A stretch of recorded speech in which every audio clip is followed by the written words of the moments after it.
Good morning, Miss Abby. Good morning, Mr. John. How are you today? Very well, thank you. How was your weekend? Very well, thank you. What about yours? My weekend went very well. I went to the beach. I see. It was a pleasure talking to you. See you next time. Sure, have a great day. Thank you, and you too. My weekend went very well. I went to the beach. This is how John responds to his weekend. Now, Abby says, I see. It was a pleasure talking to you. I see is a very small phrase, but people generally use it whenever they want to show that they are into this conversation. So, I see, after that, the Abby is concluding the conversation. It was a pleasure talking to you.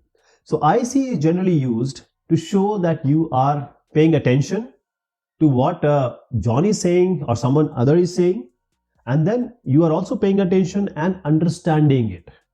You can use I see after each sentence said by the other person.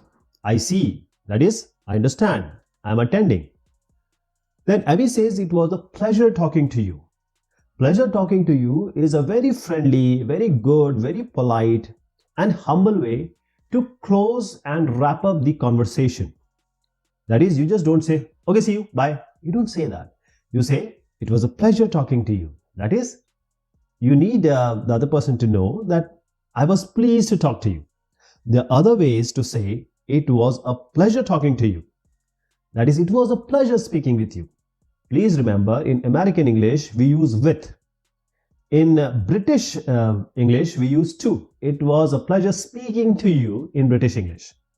So this is with you because we are talking about the American English. It was a pleasure speaking with you. It was a pleasure speaking with you today. So you just added the day. It will add more, weight to your response. It was nice talking to you. It was great seeing you. It was good talking to you.